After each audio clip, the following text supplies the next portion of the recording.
2:17 सुबह। कॉल अभी भी बज रही थी।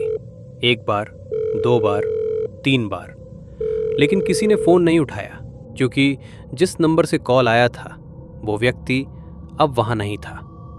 ये कहानी कोई फिल्म नहीं है, ये कोई मनगढ़ंत डरावनी कहानी भी नहीं है। ये कोलकाता के सोनागाछी की एक रात की कहानी है। एक ऐसी रात जिसने तब से एक सवाल हवा में छोड़ दिया है, आखिरी कॉल किसने की?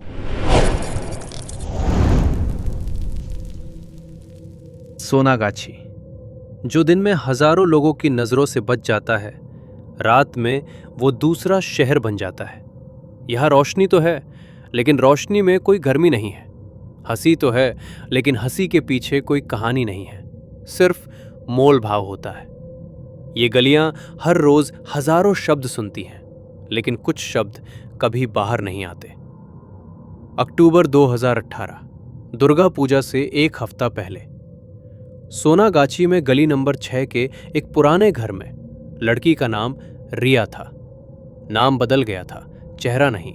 उम्र ज्यादा से ज्यादा 22। रिया नई नहीं थी, लेकिन वो दूसरों जैसी भी नहीं थी। वो रात में काम करती थी और सुबह छत पर जाकर किसी को अपने मोबाइल पर कॉल करती थी। हर रोज एक ही समय पर, सुबह 4:45। कभी कभी ज्यादा बात नहीं होती थी, कभी कभी तो सिर्फ सांसों की आवाज सुनाई देती थी। सवाल था वो किसे कॉल कर रही थी, क्योंकि वो नंबर उसके फोन में सेव नहीं था। सिर्फ एक ही नाम था, लास्ट कॉल। पूजा से एक रात पहले, 12 अक्टूबर, सोनागाछी में सबसे ज्यादा भीड़ थी। घरों में लाइटें जल रही थीं, सड़कों पर शोर था। रिया उस दिन अजीब तरह से शांत थी। उसने रात 11:30 के बाद किसी से बात नहीं की। 1:58, पहला कॉल रिया के फोन से आया, लेकिन वो किसी सब्सक्राइबर का नंबर नहीं था। 2:03, एक और कॉल। 2:17 अपराह्न, आखिरी कॉल। फिर शांति। अगली सुबह रिया अपने कमरे में मिली। दरवाजा अंदर से बंद था। किसी लड़ाई झगड़े का कोई निशान नहीं था। पुलिस रिपोर्ट में लिखा था सुसाइड की संभावना, लेकिन फोन अभी भी बिस्तर के पास था। चार्ज 62% था। आखिरी कॉल कभी डिस्कनेक्ट नहीं हुई। पुलिस ने पहले तो कोई ध्यान नहीं दिया, क्योंकि सोनागाछी में ये कोई नई बात नहीं है। लेकिन दिक्कत ये थी, जिस नंबर पर रिया ने पिछली 3 बार कॉल किया था वो किसी भी टेलीकॉम डेटाबेस में नहीं है, न इनकमिंग न आउटगोइंग। नंबर तो था, लेकिन था नहीं। फिर भी कॉल हो गई, फिर भी लाइन घंटों तक खुली रही।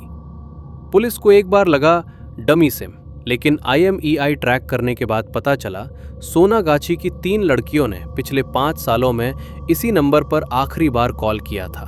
तीनों अब जिंदा नहीं हैं। एक ही समय, सुबह 2 से 3 बजे के बीच। कॉल का समय वही रहा, उसी तरह नहीं काटा गया। फिर सवाल बदल गया। ये अब सुसाइड नहीं रहा, ये अब कोई इत्तेफाक नहीं रहा, तो दूसरी तरफ कौन था? पुलिस ने एक अजीब बात नोटिस की। कॉल रिकॉर्ड में कोई वॉइस डेटा नहीं है, लेकिन फोन के माइक्रोफोन लॉग ने एक आवाज डिटेक्ट की है। आवाज नहीं, एक फ्रीक्वेंसी, जो इंसान की आवाज नहीं है। ये कोई भाषा नहीं है, आवाज नहीं, बस एक लंबी सांस जैसी। एक टेक्निकल ऑफिसर ने धीरे से कहा, सर, जब आप इसे सुनते हैं तो ऐसा लगता है जैसे कोई कई सालों से बोलना चाहता हो, लेकिन बोल नहीं पाता। ये केस कभी मीडिया में नहीं आया, क्योंकि सोनागाछी की कहानी रिपोर्ट नहीं होती। यहां लोग नहीं बल्कि नंबर है। लेकिन कहानी यहीं खत्म नहीं होती। रिया की मौत के 6 महीने बाद एक अजीब घटना होती है। एक नई लड़की आती है, नाम अनन्या। पहले हफ्ते में उसने सुबह सुबह फोन पर बात करना शुरू कर दिया, किसी से नहीं, कुछ सुनने के लिए। एक दिन उसने बस एक बात कही, दूसरी तरफ कोई नहीं है, फिर भी कोई सुन रहा है। उसके फोन पर भी वही नंबर है, वही नाम, लास्ट कॉल। ये नंबर कोई नहीं देता, ये किसी के साथ शेयर नहीं किया जाता। फिर भी ये मोबाइल पर आता है, जैसे किसी ने खुद अपना नंबर दिया हो। अनन्या ने एक दिन पूछा, दीदी, क्या कभी कोई इस गली में वापस आ पाया है? कोई जवाब नहीं आया। 2 दिन बाद अनन्या गायब हो गई। फोन मिल गया, आखिरी कॉल। ये अभी भी चल रही है, आज भी।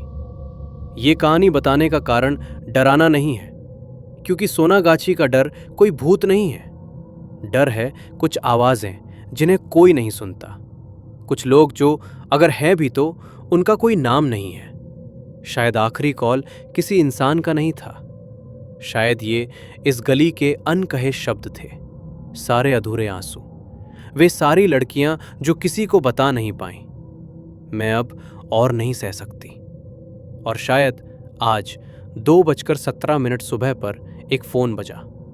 कोई फोन नहीं उठाता, लेकिन दूसरी तरफ कोई ना कोई सुनता है। तो अब सवाल ये नहीं रहा कि आखिरी कॉल किसकी थी। सवाल ये है कि अगर आज रात आपका फोन बजे और स्क्रीन पर सिर्फ लिखा हो आखिरी कॉल, तो क्या आप फोन उठाएंगे?